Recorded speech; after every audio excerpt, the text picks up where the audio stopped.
আসসালামু আলাইকুম। সংবাদে আপনাদের সবাইকে স্বাগত জানাচ্ছি। আমি ফিরোজ তোহা। শুরুতেই আরবে কেবলস সংবাদ শিরোনাম জানিয়ে দেব এই মুহূর্তে হাতে পাওয়া সর্বশেষ গুরুত্বপূর্ণ আপডেট বাংলা সংবাদ। শুরুতেই থাকছে 23 ব্যাংক এবং আর্থিক প্রতিষ্ঠানের কাছে বেক্সিমকোর দায় দেনা 50,500 কোটি টাকা। বেক্সিমকো গ্রুপ 16টি ব্যাংক এবং 7টি আর্থিক প্রতিষ্ঠানের কাছে 50,500 কোটির দায় দেনা রয়েছে বলে জানিয়েছে বাংলাদেশ ব্যাংক। রোববার হাইকোর্টের একটি বেঞ্চকে এ তথ্য জানিয়েছে বাংলাদেশের কেন্দ্রীয় ব্যাংক। কেন্দ্রীয় ব্যাংক জানায়, বেক্সিমকো গ্রুপের 188টি কোম্পানির মধ্যে 78টি কোম্পানি ঋণ সুবিধা নিয়ে পরিশোধ করেনি।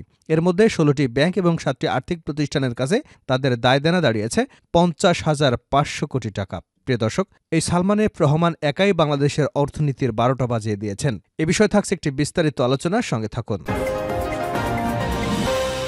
এবারে জানাবো, ডক্টর ইউনুসি পৃথিবীর একমাত্র নেতা যার এত যোগ্যতা। পূর্ব তিমুরের প্রেসিডেন্ট জোসে রামোস হোর্তা বলেছেন, ডক্টর মোহাম্মদ ইউনুসের শতাধিক ডিগ্রি রয়েছে। পৃথিবীতে সম্ভবত তিনি একমাত্র নেতা যার এত যোগ্যতা রয়েছে।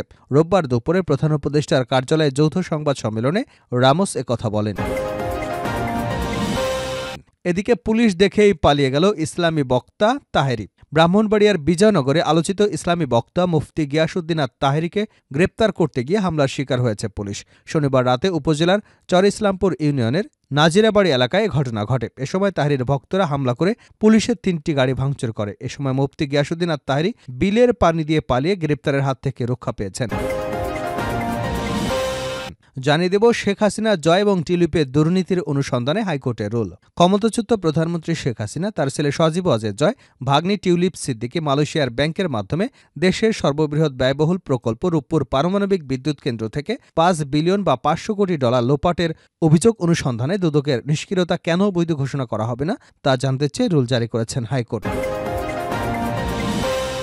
এবারে থাকছে মিয়ানমারের আরাকান আর্মির সঙ্গে যোগাযোগের ইঙ্গিত বাংলাদেশের দক্ষিণ সীমান্তে মিয়ানমারের রাখাইন রাজ্যে হঠাৎ পট পরিবর্তন ঘটেছে। সীমান্তের ওপারে রাখাইন রাজ্যের পুরোটাই এখন বিদ্রোহী গোষ্ঠী আরাকান আর্মির নিয়ন্ত্রণে। এমন খবর সামনে আসার পর বাংলাদেশ সরকারের দিক থেকে আরাকান আর্মির সঙ্গে যোগাযোগের উদ্যোগের ইঙ্গিত পাওয়া যাচ্ছে। এবং সর্বশেষ জানাবো আন্তর্জাতিক সংবাদ। ইসরায়েলের হামলা মুখ খুলেন বিদ্রোহী নেতা জুলানি। সিরিয়ার নতুন নেতা আহমদ আল শারা, যার নেতৃত্বে বাশার আল আসাদ সরকারের পতন ঘটিয়ে সিরিয়ার রাজনৈতিক দৃশ্যপটে নতুন পরিবর্তন নিয়ে এসেছে। সিরিয়ায় আসাদের পতনের পরবর্তী সময়ে ইসরায়েলের লাগাতার হামলার পরও শান্তির পথে এগিয়ে যাওয়ার জন্য বার্তা দিয়েছেন জোলানি। দীর্ঘকালীন সংঘাত এবং বিধ্বস্ত অর্থনৈতিক পরিস্থিতির মধ্যে আবু মোহাম্মদ আল জোলানি নতুন সংঘাতে জড়ানোর পরিবর্তে সিরিয়ার পুনর্গঠন এবং স্থিতিশীলতা অর্জনে মনোযোগ দেবার আহ্বান জানিয়েছেন। এতক্ষণ শিরোনাম শুনছিলেন, এবার বিস্তারিত। প্রিয় দর্শক, আপনি যদি এই চ্যানেলে নতুন হয়ে থাকেন, ভিডিওটি দেখতে দেখতে চ্যানেলটি সাবস্ক্রাইব করে আমাদের সঙ্গে থাকুন। আর এই ভিডিও সম্পর্কে আপনি আপনার মূল্যবান মতামতটি কমেন্ট বক্সে জানিয়ে দিন। আর হ্যাঁ প্রিয় দর্শক, জানিয়ে দিন ভিডিওটি কোথা থেকে দেখছেন। 23 ব্যাংক এবং আর্থিক প্রতিষ্ঠানের কাছে বেক্সিমকোর দায় দেনা 50,500 কোটি টাকা। বেক্সিমকো গ্রুপ 16টি ব্যাংক এবং 7টি আর্থিক প্রতিষ্ঠানের কাছে 50,500 কোটি টাকা দায় দেনা রয়েছে বলে হাইকোর্টকে জানিয়েছে বাংলাদেশ ব্যাংক। রোববার হাইকোর্টের একটি বেঞ্চে এ তথ্য জানায় কেন্দ্রীয় ব্যাংক। কেন্দ্রীয় ব্যাংক জানায়, বেক্সিমকো গ্রুপের 188টি কোম্পানির মধ্যে 78টি কোম্পানি ঋণ সুবিধা নিয়ে পরিশোধ করেনি। এর মধ্যে 16টি ব্যাংক এবং 7টি আর্থিক প্রতিষ্ঠানের কাছে 50,500 কোটি টাকার দায় দেনা রয়েছে। এর আগে 12ই নভেম্বর বেক্সিমকো গ্রুপের কোম্পানিগুলো ব্যবস্থাপনায় রিসিভার নিয়োগ করতে হাইকোর্টকে যে আদেশ দিয়েছিলেন, তার মধ্যে শুধু বেক্সিমকো ফার্মাসিউটিক্যালস লিমিটেডের ক্ষেত্রে তা স্থগিত করেছিলেন আপিল বিভাগ। পরে হাইকোর্টকে 2 সপ্তাহের মধ্যে রুল নিষ্পত্তি করবার নির্দেশনা দেওয়া হয়। গত 5ই সেপ্টেম্বর বেক্সিমকো গ্রুপের সব সম্পত্তি সংযুক্ত করে তা ব্যবস্থাপনায় তত্ত্বাবধায়ক নিয়োগ দেয় বাংলাদেশ ব্যাংক। কেন্দ্রীয় ব্যাংকের নির্বাহী পরিচালক মোহাম্মদ রুহুল আমিনকে রিসিভার পদে নিয়োগ দেওয়া হয়। উল্লেখ্য, সাবেক প্রধানমন্ত্রী শেখ হাসিনার বেসরকারি শিল্প ও বিনিয়োগ বিষয়ক উপদেষ্টা সালমান এফ রহমান বেক্সিমকো গ্রুপের ভাইস চেয়ারম্যান। ছাত্র জনতার অভ্যুত্থানে আওয়ামী লীগ সরকারের পতনের পর তিনি এখন কারাবন্দী। তার বিরুদ্ধে হাজার হাজার কোটি টাকা পাচারের অভিযোগ রয়েছে। ডক্টর ইউনুসি পৃথিবীর একমাত্র নেতা যার এত যোগ্যতা। পূর্ব তিমুরের প্রেসিডেন্ট জোসে রামোস হোর্তা বলেছেন, ডক্টর মোহাম্মদ ইউনুসের শতাধিক ডিগ্রি রয়েছে। পৃথিবীতে সম্ভবত তিনিই একমাত্র নেতা যার এত যোগ্যতা রয়েছে। রোববার দুপুরে প্রধান উপদেষ্টার কার্যালয়ে যৌথ সংবাদ সম্মেলনে রামোস একথা বলেন। তিনি বলেন, ডক্টর মোহাম্মদ ইউনুসের শতাধিক ডিগ্রি রয়েছে, যা বিস্ময়কর। পৃথিবীতে সম্ভবত তিনি একমাত্র নেতা যিনি এত সম্মানিত এবং যার এমন শক্তিশালী একাডেমিক সব যোগ্যতা রয়েছে। রামোস হোর্তা বলেন, আগামীতে আমরা বাংলাদেশের সঙ্গে অর্থনৈতিক এবং বাণিজ্যিক সম্পর্ক আরও বাড়াতে আগ্রহী। এদিকে শনিবার রাত 10:30টার দিকে 4 দিনের সফরে ঢাকায় আসেন পূর্ব তিমুরের প্রেসিডেন্ট জোসে রামোস হোর্তা। ঢাকায় হজরত শাহজালাল আন্তর্জাতিক বিমানবন্দরে হোর্তাকে স্বাগত জানান অন্তর্বর্তী সরকারের প্রধান উপদেষ্টা নোবেল বিজয়ী অর্থনীতিবিদ ড মোহাম্মদ ইউনূস। এ সময় বিমানবন্দরে পূর্ব তিমুরের প্রেসিডেন্টকে লাল গালিচার অভ্যর্থনা দেওয়া হয়। পুলিশ দেখেই পালিয়ে গেলেন তাহেরি। ব্রাহ্মণবাড়িয়ার বিজয়নগরে আলোচিত ইসলামী বক্তা মুফতি গিয়াসউদ্দিন আত-তাহেরিকে গ্রেপ্তার করতে গিয়ে হামলার শিকার হয়েছে পুলিশ। শনিবার রাতে উপজেলার চর ইসলামপুর ইউনিয়নের নাজিরাবাড়ি এলাকায় ঘটনা ঘটে। এ সময় তাহেরির ভক্তরা হামলা করে পুলিশের 3টি গাড়ি ভাঙচুর করে। এ সময় মুফতি তাহেরি বিলের পানি দিয়ে পালিয়ে গ্রেপ্তারের হাত থেকে রক্ষা পান। হামলার ঘটনায় 6 পুলিশ সদস্য আহত হয়েছেন। তারা হলেন উপপরিদর্শক ফারুক, সহকারী উপপরিদর্শক প্রদীপ দাস, কনস্টেবল ইউনুস মিয়া, নিজামুদ্দিন, মহসিন কবির এবং মোহাম্মদ শওকত। আহতদের উপজেলা স্বাস্থ্য কমপ্লেক্সে চিকিৎসা দেওয়া হয়েছে। ঘটনার পর অভিযান চালিয়ে 6 জনকে গ্রেপ্তার করেছে পুলিশ। তারা হলেন ওমর আলী, শাহনুর, মোহাম্মদ মিয়া, সেলিম ও মিজান মিয়া। সবার বাড়ি উপজেলার নাজিরবাড়ি এলাকায়। বিজয়নগর থানার ওসি রওশন আলী কালবেলাকে বিষয়টি নিশ্চিত করে বলেন, বিনা অনুমতিতে গিয়াসউদ্দিন আত-তাহেরি একটি মাহফিলের আয়োজন করে। এছাড়া তাহেরির বিরুদ্ধে আখাউড়া পুলিশের উপর হামলার ঘটনায় মামলা হয়েছে।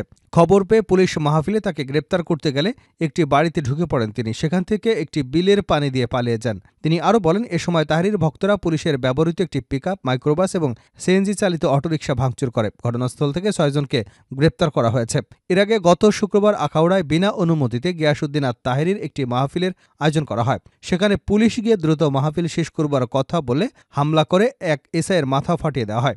মাহফিল থেকে পুলিশের বিরুদ্ধে উস্কানিমূলক বক্তব্য দেওয়ার অভিযোগ ওঠে। এই ঘটনায় তাহেরি সহ 15 জনের নামে উল্লেখ করে পুলিশ বাদী হয়ে মামলা দায়ের করেছেন।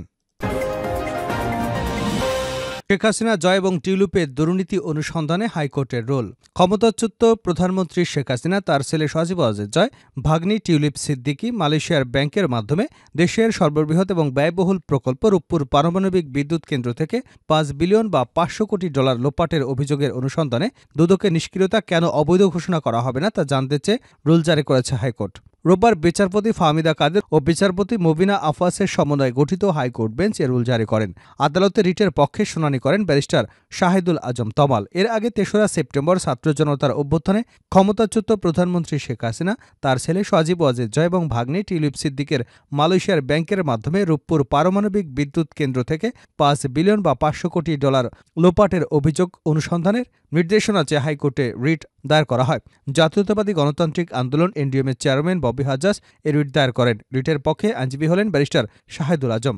রিটের অভিযোগের অনুসন্ধানে নিষ্ক্রিয়তা চ্যালেঞ্জ করা হয় বিদ্যুৎ, জ্বালানি এবং খনিজ সম্পদ মন্ত্রণালয়ের সচিব, বিজ্ঞান ও প্রযুক্তি মন্ত্রণালয়ের সচিব, স্বরাষ্ট্র মন্ত্রণালয়ের সচিব, দুদক চেয়ারম্যান শেখ হাসিনা, সজীব ওয়াজেদ জয়, টিউলিপ সিদ্দিক এবং তারেক আহমেদ সিদ্দিকী সহ সংশ্লিষ্ট 14 জনকে বিবাদী করা হয়েছে।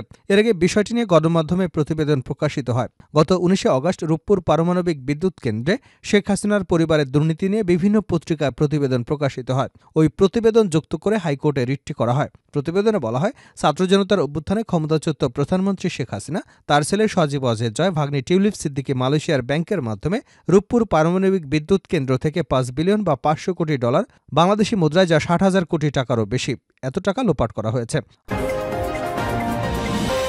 শেষ করছে আন্তর্জাতিক সংবাদ দিয়ে। ইসরায়েলের হামলা, মুখ খুললেন বিদ্রোহী নেতা জোলানি। সিরিয়ার নতুন নেতা আহমদ আল শারা আবু মোহাম্মদ আল জোলানি তার নেতৃত্বে বাশার আল আসাদ সরকারের পতন ঘটিয়ে সিরিয়ার রাজনৈতিক দৃশ্যপটে নতুন পরিবর্তন নিয়ে এসেছেন। সিরিয়ায় আসাদের পতনের পরবর্তী সময় ইসরায়েলের লাগাতার হামলার পর শান্তির পথে এগিয়ে যাওয়ার জন্য বার্তা দিয়েছেন আল জোলানি।